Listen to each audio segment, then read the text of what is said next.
Mon nom est Chantal Roberge Dupuis. Ça manque un peu de couleur, hein, tu sais, coucou, là, c'est plus fun quand il y a plus de couleurs. Donc, je vais faire une nouvelle série sur la douleur. Puis, pour que tu retiennes le nom sur YouTube, ça va commencer par, comme habituellement, là, Dupuis Dépôt. Mais après, le mot, ça va être méthadone. Donc, j'ai une vidéo que je suis en train de téléverser, là. Donc, c'est méthadone. Je ferai la fiche vraiment technique médicale en lecture un peu plus tard en regardant. Mais pour l'instant, ce que je vais faire, c'est que on va jouer à l'infirmière parce que c'est vraiment le fun de jouer à l'infirmière. Quand on aime jouer à l'infirmière, moi j'aime ça jouer à l'infirmière, mais je suis infirmière, je suis missionnaire puis je suis volontaire. Donc, il faut être poli. Donc, il y a des codes d'éthique. Il y a ce qu'on appelle des obligations envers une infirmière, une missionnaire puis une volontaire. Qui est plus que...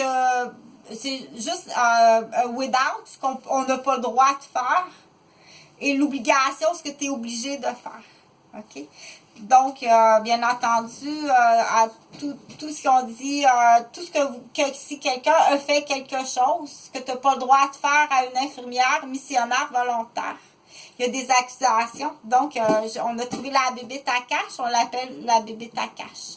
Oh mon Dieu, qu'est-ce que vous allez faire avec tout cet argent-là?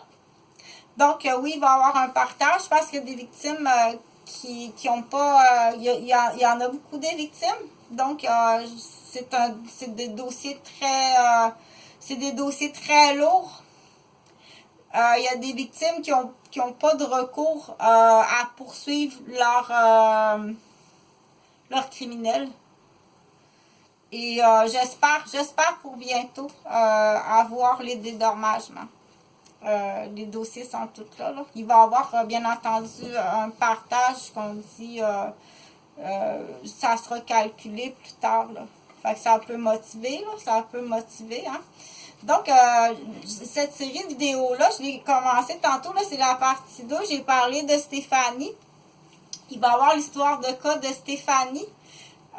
Parce qu'il faut renseigner les gens. Quand on ne connaît pas le médical, là, il faut expliquer quelque chose, que la douleur, ça se mesure. Pas juste, ça fait-tu mal? Aïe, aïe! Ouais. Bon, ben d'abord, prenez 2 Tylenol. OK? Donc, cette négligence-là, pour connaître le médical, on peut soupçonner que le médecin se met des prescriptions dans les poches. Tellement que la négligence est grave et importante. Je vais fermer ça, là. OK? Quand la négligence est si grave et importante, tu peux soupçonner que le docteur va se prescrire de la codéine, du Démerol, du Dilodide ou de la morphine pour lui. Donc, si tu tombes sur un médecin qui est toxicomane ou qui a une dépendance aux opiacés ou bien aux narcotiques de classe opiacée ou de la classe... donc, c'est quand déjà il y a du vocabulaire, c'est pas facile. Je vais parler plus simplement. Donc, si le docteur, il prend des médicaments, il vole les médicaments.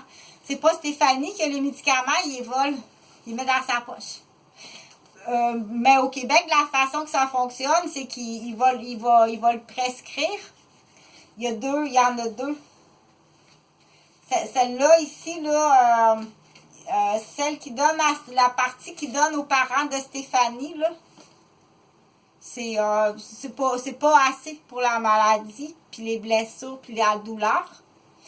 Mais ce qu'il garde pour lui, il va falsifier le nom, puis il va envoyer quelqu'un d'autre. Donc, ça se fait, ça. Au Québec, ça se fait. Ça se fait pas mal à part ça.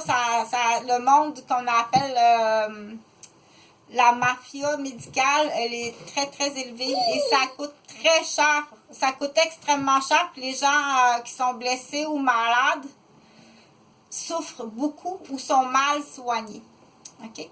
Donc, j'étais rendue à dire juste avant, quand on est dans un milieu, il faut continuer à être tout doux, tout gentil. Donc, ça prend des périodes qu'on appelle de méditation ou